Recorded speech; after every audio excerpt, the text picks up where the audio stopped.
ఓం శ్రీ గురుభ్యో నమః. రవి బుధుల యొక్క కలయిక. రవి బుధుల యొక్క కలయికను మనం జ్యోతిష్ శాస్త్రంలో బుధాదిత్య యోగం అని శాస్త్రంలో చెప్పారు మనకి. అయితే ఈ బుధాదిత్య యోగం వల్ల ఏ విధంగా ఉండబోతుంది? రవి ఆరోగ్య ప్రదాత, ఉద్యోగకారకుడు, అలానే పితృకారకుడు,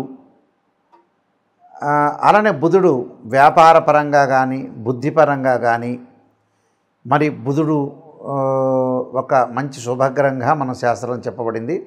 రవి బుధులతోటి ఏర్పడే యోగంలో ముఖ్యమైన బుధాదిత్య యోగం అంటే డెవలప్మెంట్ కానీ అభివృద్ధి కానీ వ్యాపారం కానీ ఒక స్టార్ డమ్ము కానీ ఒక స్టార్ స్టేటస్ రావాలంటే మనకి గజకేసరి యోగంతో పాటు బుధాదిత్య యోగాలు, లక్ష్మీ యోగాలు, చంద్రమంగళ యోగాలు ఇలాంటి యోగాలన్నీ కూడా జ్యోతిష్ శాస్త్రం ప్రకారంగా చెప్పబడ్డది.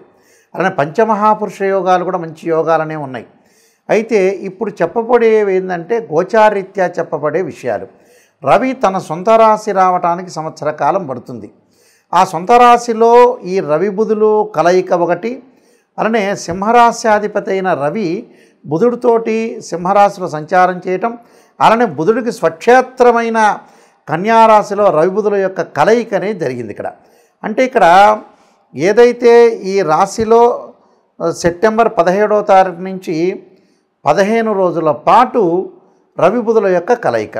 ఈ రవి బుధుల యొక్క కలయిక ఏ విధంగా ఉందో ఒక్కసారి మనం పరిశీలన చేద్దాం. అలానే ఇక్కడ కన్యారాశిలో రవి బుధుల యొక్క కలయిక అంటే బుధుడికి స్వక్షేత్రం.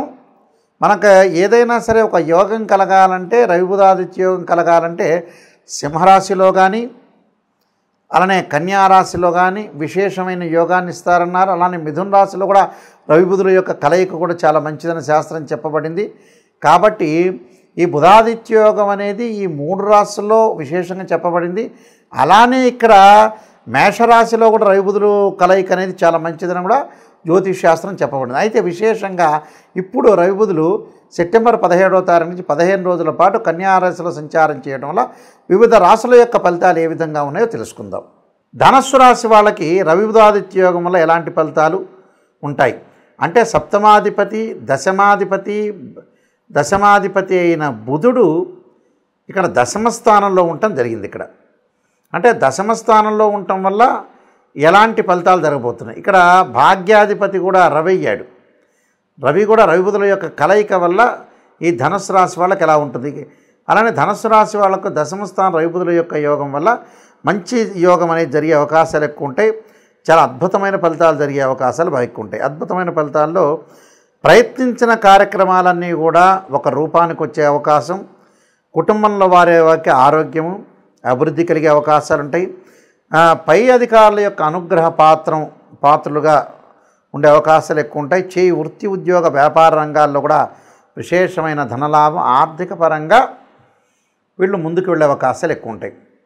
అంటే ఫైనాన్షియల్ పొజిషన్ చాలా అద్భుతంగా ఉంటుంది వీళ్ళకి. అంటే రవి బుధాదిత్య యోగం ఉద్యోగ ధర్మాన్ని నిర్వహిస్తూ ఉద్యోగంలో సంతృప్తికరంగా ఉంటూ ఆదాయం అనేది కూడా వీళ్ళకి పెరుగుతుంది. అంటే ఆదాయం గతం కంటే ఆదాయం బాగా పెరిగే అవకాశాలు ఎక్కువ ఉంటాయి. ఉన్నతమైన పదవులలో రాణిస్తారు వీళ్ళు. అలానే సాటి వారిలో కూడా వీళ్ళు మీటిగా ఉండటం ఒకటి. దీర్ఘకాలిక వ్యాధులు కొంతమంది ఉంటాయి, బీపీ, షుగర్లు, కిడ్నీ సంబంధించిన విషయాల్లో కానీ అలాంటి వ్యక్తులందరికీ కూడా ఉపశమనం లభించే అవకాశాలు ఎక్కువ ఉంటాయి. కాబట్టి వీళ్ళకి ఉపశమనం లభించే అవకాశాలు కూడా బాగా ఎక్కువ ఉంటాయి. కాబట్టి ఇబ్బందికరమైన వాతావరణం లేదు.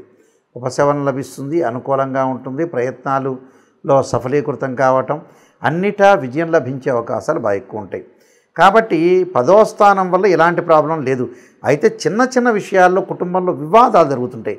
అలాంటి వివాదాలకి కొద్దిగా తెర తీయాలి. మధ్యవర్తుల మధ్యలో కూడా మనం దూరకూడదు. ఇక్కడ ఎవరైతే మధ్యవర్తులు ఉంటారో భార్య పిల్లలు ఉంటారో, భార్య భర్తలు ఉంటారో, అన్నదమ్ముల మధ్యలో ఉంటారు, ఏదైనా వ్యాపారస్తులు, అలాంటి వాటిల్లో మనం మీడియేషన్ చేయడం అనేది చాలా మంచిది కాదు. బంధుమిత్రుల వల్ల సహనంతో ప్రవర్తించాలి. వృత్తి ఉద్యోగాల్లో సంతృప్తికరంగా ఉంటుంది. అలానే సోమరితనంతో పాటు వాళ్ళు ఏదైతే చేయాలనుకున్నా ఆ కార్యక్రమం లేజినెస్ చేసే అవకాశాలు ఉంటాయి. లేజినెస్ చేయకుండా చాలా జాగ్రత్తగా ఉండండి. లేజినెస్ చేయకుండా ఏదైనా సరే విషయాన్ని అనాలిసిస్ చేసి మంచి ప్రణాళికాబద్ధంగా వెళితే మనకు మంచి జరిగే అవకాశాలు ఉంటాయి. నేను కొన్ని రెమెడీస్ అనేవి చెప్పబోతున్నా. ఆ రెమెడీస్ వల్ల మీకు మంచి ఫలితాలు జరిగే అవకాశాలు ఖచ్చితంగా ఉంటాయి. ఈ రాశుల వాళ్ళు ముఖ్యంగా రవి ఉద్యోగకారకుడు అంటారు, పితృకారకని ఇందాక చెప్పినట్టుగా ఈ రవి బుధుల యొక్క యోగం వల్ల కొన్ని సుఫలితాలు అనేవి చాలా ఎక్కువగా సుఫలితాలు జరుగుతాయి. అంటే ఉద్యోగపరంగా ఇబ్బందులున్నా అలానే ఆరోగ్యపరంగా ఇబ్బందులు కలుగుతున్నా కూడా మీకు ఒక్కొక్క రాశి వాళ్ళకి ఒక్కొక్క రకమైన మేలు మంచి చెడులు చేసే అవకాశాలు ఉంటాయి. కాబట్టి ఖచ్చితంగా మీరు సూర్యుడి యొక్క అనుగ్రహాన్ని బాగా పొందాలన్నా, మంచి ఉద్యోగాలు లభించాలన్నా, ఉద్యోగపరంగా ప్రమోషన్ లాభించాలన్నా కూడా రవి యొక్క అనుగ్రహం కావాలంటారు. పాత రోజుల్లో మనం హస్తరేఖల్లో చూపించుకునేటప్పుడు సన్లైన్ అంటారు, సూర్యుడి యొక్క రేఖ ఉండాలంటారు. ఈ సూర్యుడి యొక్క రేఖ ఉండాలి అని అంటారు. ఎందుకంటే కారణం ఏంటంటే వృత్తిపరంగా అనుకూలంగా ఉండాలి. వృత్తిపరంగా అనుకూలంగా ఉంటే మన ధనం వచ్చే అవకాశం ఒకటి ఉంటుందని అర్థం. దాన్ని మనం చూసుకునేటట్లయితే సూర్యుడు అనుకూలంగా లేకపోయిన వ్యక్తులు సూర్య నమస్కారాలు చేయటం, అలానే సూర్యుడికి సంబంధించిన హోమాలు చేయటం ఒకటి. మనకి నవగ్రహాల్లో సూర్యుడు ఉంటాడు. ఆదివారం రోజున సూర్యహోరని ప్రాతకాలంలో ఉంటుంది. నవగ్రహాల యొక్క ప్రదర్శన చేసి చక్కగా జపాకుసుమ సంకాశం కాశ్యపేయం మహాతుతిం తమోరిం సర్వపాపగ్నం ప్రణతోస్మి దివాకరం అనే మంత్రాన్ని చక్కగా చదువుకోవటం ఒకటి. వీలైతే ఆదిత్యాయుధ్నే సహస్రమూర్తాయ ధీమే తన్నో సూర్య ప్రచోదయాత్ అనే మంత్రాన్ని కూడా చక్కగా చదువుకోవచ్చు. దాంతోపాటు బుధుడు వ్యాపారపరంగా అనుకూలం లేని వ్యక్తులు ఖచ్చితంగా నారాయణాయుధ్నే వాసుదేవాయ ధీమే తన్నో విష్ణు ప్రచోదయాత్ అనే మంత్రంతో పాటు ఓం యక్షాయ కుబేరాయ వైశ్రవణాయ ధనధాన్యాధిపతే ధనం ధాన్య సమృద్ధిమే దేహిమే దాపై స్వాహ అనే మంత్రాన్ని కుబేర మంత్రాన్ని చదువుకోవటం వచ్చి, లేకపోతే ఓం కుబేరాయ నమః అనే మంత్రాన్ని కూడా చదువుకోవటం వల్ల కూడా మనకు అనుకూలంగా ఉంటుంది. ఖచ్చితంగా నేను చెప్పినవి ఈ రెమెడీస్ అనేవి మీరు పాటించండి. రవి బుధుల యొక్క దోషం ఎవరికైతే ఉంటుందో ఆ దోషం తొలగిపోయి ఆరోగ్యము, ఉద్యోగము, వ్యాపార పరంగా అనుకూలంగా ఉండే అవకాశాలు ఖచ్చితంగా ఉంటాయి. ఇవి గోచారరీత్యా చెప్పబడే ఫలితాల్లో ముఖ్యంగా మనకి రవి 3, 6, 10, 11 స్థానాల్లో సుఫలితాన్ని ఇస్తాడు వాళ్ళ రాశి దగ్గర నుంచి. బుధుడు వచ్చేటప్పటికి 2, 4, 6, 11 స్థానాల్లో బుధుడు మంచి ఫలితాన్ని ఇస్తాడు. ఎందుకంటే రవి యొక్క కారకత్వాలను కూడా మనం గమనించినట్లయితే ఉద్యోగానికి చాలా ఇంపార్టెంట్గా చూసుకుంటాం, బుధుడు వ్యాపారానికి చూసుకుంటాం. కాబట్టి వాళ్ళ జన్మరాశి నుంచి ఈ రాశిలో నేను చెప్పిన రాశుల్లో ఉంటే చాలా అనుకూలమైన ఫలితాలు జరిగే అవకాశం ఉంటుంది. సో ఉదాహరణకి ఒక రాశి వాళ్ళకి బుధుడు వాళ్ళ రాశి నుంచి లెక్క వేస్తే 2, 4, 6, 11 స్థానాల్లో ఉంటే అనుకూలంగా ఉన్నట్టు గోచారీత్యా. అలానే రవిగ్రహాన్ని కూడా మనం ఎలా క్యాలిక్యులేట్ చేస్తాము?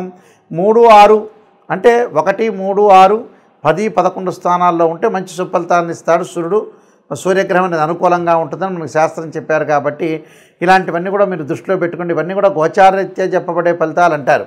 ఈ గోచారరీత్యా చెప్పబడే ఫలితాల్లో ముఖ్యంగా సూర్యభగవానుడు 3, 6, 10, 11 స్థానాల్లో మంచి శుభాన్ని ఇస్తాడని అర్థం. 1వ దానిలో కొంత మిశ్రమైన ఫలితాలు ఇచ్చే అవకాశాలు ఎక్కువ ఉంటాయి. కాబట్టి ఇక రవి బుధులు ఏదైతే వీళ్ళ కన్యారాశిలో ఉన్నారో నేను చెప్పిన మీరు ఏదైతే పరిహారాలని పాటించడం వల్ల కూడా విశేషమైన యోగాలు కలిగే అవకాశాలు ఎక్కువగా ఉంటాయి. అలానే విష్ణు సహస్రనామ పాలన చేసుకోవటం అంటే, లలితా సహస్రనామ పాలన చేసుకోవటం, సూర్య నమస్కారాలు. ఆ సూర్య నమస్కారాల్లో కూడా ఓం సూర్యాయ గ్రహాయ స్వాహ అనే మంత్రాన్ని చదువుకోవాలి. అంటే ఓం ఆదిత్యాయ అంటే ఆదిత్యాయ సోమాయ మంగళాయ చ బుధాయ చ గురు శుక్ర శనిభ్యచ్చ రాహవే కేతు అనే మంత్రాన్ని చదువుతో పాటు చదవటంతో పాటు ఓం సూర్యాయ స్వాహ అనే జిల్లేడు సమిధలతో హోమం చేయటం, ఎమ్మటే సూర్యగ్రహ ఇదన్నోమ అనే మంత్రాన్ని కూడా చదువుకోవాలి. అంటే ఏదైతే మంత్రం అనేది స్వాహాకారం చెప్పి త్యాగం చెప్తారు ఇదన్నోమ అని, ఆ మంత్రాలు మనం ఏదైతే విశేషంగా ఆదివారం రోజున ఓం సూర్యగ్రహాయ స్వాహ అని ఆజ్యం వెయ్యాలి జిల్లేడు సమిధల మీద. ఓం సూర్యగ్రహాయ ఇదన్నోమ అనే మంత్రాన్ని కూడా చదువుకోవటం వల్ల కూడా మీకు మంచి జరిగే అవకాశాలు. అంటే ప్రతిరోజు కూడా ఒక 5 నిమిషాల పాటు సూర్యుడి యొక్క హోమం చేయండి, సూర్య నమస్కారాలు చేయండి. దానివల్ల విశేషమైన ఫలితాలు జరగాలని ఆశిస్తూ, మీకు పరమేశ్వరుడి యొక్క కరుణాకటాక్షం ఉండాలని ఆశిస్తూ సర్వే జనా సుఖినో భవంతు.